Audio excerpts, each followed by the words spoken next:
CSC aspirants के लिए एक बड़ा सरप्राइज अनअकैडमी लेकर आ रहा है इंडिया का सबसे बड़ा कॉम्पिटिटिव गेमिफाइड बैटल जो बिल्कुल फ्री है, जहां आप कंपीट कर सकते हैं इंडिया के लाखों एस्पिरेंट्स के साथ। पहला क्विज 6 दिसंबर को होने जा रहा है, तो बिना देरी किए एनरोल करें बिल्कुल फ्री में और पाएं मौका जीतने का Apple MacBook, iPad mini, AirPods और अमेजॉन के अमेजिंग वाउचर्स। अनअकैडमी कॉम्बैट एक ऐसा चैलेंज है जहां आप अपनी नॉलेज को टेस्ट कर सकते हैं ताकि आपकी तैयारी और भी पक्की हो। इसमें मिलेंगे आपको इंडिया के बेस्ट क्वेश्चंस यूपीएससी लेवल के, जो कि सेट किए गए हैं इंडिया के टॉप एजुकेटर्स के द्वारा, एंड यही एजुकेटर्स आपको आफ्टर द क्विज एक डिटेल वीडियो सोल्यूशन भी देंगे। अपनी रैंक भी जानने को मिलेगी आपको अगर आप क्विज को लाइव देते हैं। इसमें 45 मिनट्स में 10 क्वेश्चंस आपको करने होंगे, 6 राउंड्स होंगे और economy, polity, environment, science and tech, geography और हिस्ट्री से क्वेश्चंस आएंगे। हर ऑल्टरनेट संडे को ये टेस्ट होगा। तो एनरोल करने के लिए आपको डिस्क्रिप्शन में दिए हुए लिंक से अनअकैडमी ऐप डाउनलोड करना है, उस पर रजिस्टर करें, अपना गोल यूपीएससी सीएससी सेलेक्ट करें, डिस्क्रिप्शन में दिए गए लिंक पे दोबारा क्लिक करें और हमारा कोड यूज करके बिल्कुल फ्री में एनरोल करें और फील करें रियल कंपटीशन यूपीएससी सीएससी का। बिना देरी किए आगे बढ़ें और पहले एनरोल करें और ढेर सारे प्राइजेस जीतने का मौका अपने हाथों से न जाने दें। So as you can see that Unacademy Combat is the most competitive gamified UPSC CSE battle which is going to take place on 6th of December at 11 a.m. in the morning. You can enroll now for free. Use code ARPITA10 to unlock the plus experience for free and start learning from the best. So let's start with the Art and Culture Simplified course for UPSC CSE prelims and mains. तो Art and Culture की अपनी class शुरू करते हैं आज. Let's start with our class. So far we have completed chapter number 1, chapter number 2, chapter 3, 4, 5, 6, 7, 8, 9, right? So these are the chapters we have completed so far. Today we are going to start with architecture of early modern period. So we have to complete total 16 chapters. हमें total 16 chapters complete करने हैं. आज हम chapter 10 पर आ चुके हैं, जो कि है architecture of early modern period. Let's start with this chapter now. Also we are going to cover chapter 11 and 12. इन तीनों ही chapters को हम आज एक साथ cover करेंगे. We are going to cover all these 3 chapters together. Okay? Let's start our class. Class शुरू करते हैं. Chapter number 10 says architecture of early modern period. So we are not talking about only the modern period. We are also talking about early modern period. हम modern period की बात नहीं कर रहे, हम बात कर रहे हैं early modern period की. So here modern architecture, if we talk about it, modern art and architecture depicted influence of Persians and Greeks. तो modern architecture में क्या depict किया गया?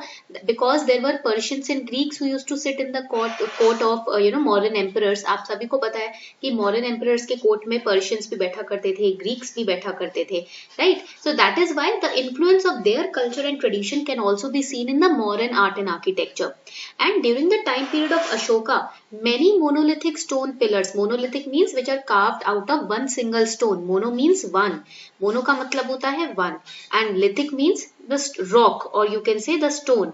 ठीक है. So if a particular sculpture or if a particular figure has been carved out of one single stone or rock, that is known as monolithic. Okay. So during the time period of Ashoka, many monolithic stone pillars were erected on which teachings of Dhamma were inscribed. Now Dhamma is the pronunciation of dharma in Pali language. धर्म जो हमने last class में पढ़ा था, उसी का pronunciation है धम्मा पाली language में. This is the Pali language. ठीक है. So the teachings of Dhamma, that is dharma, that is righteousness, they were inscribed on these sculptures. Now the highly polished pillars with animal figures adorning the top are unique and remarkable. For example, the Sarnath stupa that you can see. Plus वहाँ एक pillar भी है जिसके ऊपर lion, जिसको हम capital pillar बोलते हैं, जिसके ऊपर lion भी depicted है, 3-faced lion, जो हमने national emblem में भी लिया है. So those are the type of figures. There used to be huge pillars on which animal carvings were built. So these are the structures and sculptures which have been found in the early modern period. The lion capital of Sarnath pillar has been accepted as the emblem of Indian Republic also. The stupas of Sanchi, the stupas of Sarnath, they are the symbols of achievement of modern architecture. As you can see in this figure. आप इस figure में देख सकते हो ना stupa. तो ये early modern period का architecture है. It belongs to early modern period. Okay, now let us understand the post-modern architecture. That this is the modern architecture that we have studied. अब पढ़ लेते हैं post-modern architecture क्या होता है. So it led to the establishment of Gandhar, Mathura and Amravati art. In the post-modern architecture, that means after Mauryan period, what were the kind of art forms that developed? तो modern post modern empire के खत्म होने के बाद कौन कौन से art forms थे जो थे इंडिया में? तो those were Gandhara art, Mathura art, Amaravati art. Okay, so the Gandhara art, when we talk about the Gandhara art only, अभी हम सिर्फ गंधार आर्ट की बात करेंगे. So high influence of Hellenistic and Greek art features have been found. Now the Gandhar art has been asked in GS paper 1 in mains in 2019. इसके features पूछे गए थे 2019 में. So this becomes very important. ये काफी important है. 15 number का question आ सकता है. Features को compare करो Gandhar art and Mathura art. So you have to remember the features. So this is the sculpture. This is the picture of Gandhar art. High influence of Hellenistic, that is Greek art features. ठीक है. For example, this particular halo that you can see behind the head of Lord Buddha. Buddha के head के पीछे आप ये hello देख सकते हो, गोल सा स्ट्रक्चर. ये लाइट डिपिक्ट करता है. It depicts the level of enlightenment of Buddha. Grey sandstone is used in the picture. So you can see this is a grey picture. Mainly Buddhist images are found in this Gandhar art. And the patron, that means the empire which propagated or which promoted the Gandhar art was Kushan Empire. Kushan Empire वो empire है जो जिसने इस तरीके के art का प्रचार किया. It is found in northwest India. Spiritual Buddha images are found, very stylish and with wavy hair, has beard and moustache and lean body. Both seated and standing images are found. यानी कि बैठे हुए भी Lord Buddha की depiction है, खड़े हुए भी. Eyes are half closed as you can see and ears are large. The gestures which are found in Gandhar art are Abhaya Mudra, that means don't fear. This is very important because in 2012 the question came from the different mudras. In 2012 different mudras के ऊपर question आया था prelims में. Abhay Mudra means don't fear. Dhyana Mudra means meditation. That is this Dhyana Mudra. Dharma Chakra Mudra means preaching mudra. Bhumi Sparsha Mudra means touching the earth and proving his chastity or pureness or purity. Now coming on to the Mathura art. As you can see, this is the Mathura art. It is indigenous in nature. That means it does not have any foreign influence. It is spotted red sandstone, यानी कि it uses red sandstone. Buddhism, Jainism and Hindu images are found in Mathura art. So in Gandhar art, it was just the Buddhism images, but here Hinduism images are also found. It is found in North India, mainly in the region of Mathura, which is in UP. Delighted Buddha and not spiritual look. तो इस art form में बुद्ध का हंसता हुआ delightful आप चेहरा देखेंगे, spiritual look नहीं देखेंगे. No beard and moustache, strong muscular feature. Most of them are seated and eyes are open with small ears. Okay, so this is the feature of Mathura art. Coming on to the next art form, that is the Amravati art. It is again indigenous in nature. Okay, and it is seen mainly in the region where there is Krishna Godavari Delta. And here it is mainly, it shows Buddhism only. It was patronized or it was promoted by Satavahanas. So these features are very important for both prelims and mains. कम से कम आपको 4 features तो explain करने ही पड़ेंगे तीनों art forms से, ठीक है? और in prelims they can give you 4 statements on each of these art forms. They will ask you which one is correct. That is why the features are very important. Okay. Coming on to the Indo-Islamic architecture. Now this is the image of Taj Mahal. ये Taj Mahal की image है. This portion at the top of Taj Mahal is known as finial. This lotus-like structure is known as lotus decoration. This dome is known as onion dome. Then this is known as the drum, this red color portion. Then this is the guldasta. ये इस तरीके का ये गुलदस्ता है, इसको गुलदस्ता बोलते हैं. Then this is the छतरी. Okay, इसको हम छतरी बोलेंगे. Then this is the spandrel. This bluish color picture portion is spandrel. Then here calligraphy has been done. This is the arch. This pinkish color. This is the arch. And this is the dado. ठीक है, इसको जिसके ऊपर pillars खड़े हैं उसको हम dado बोलेंगे.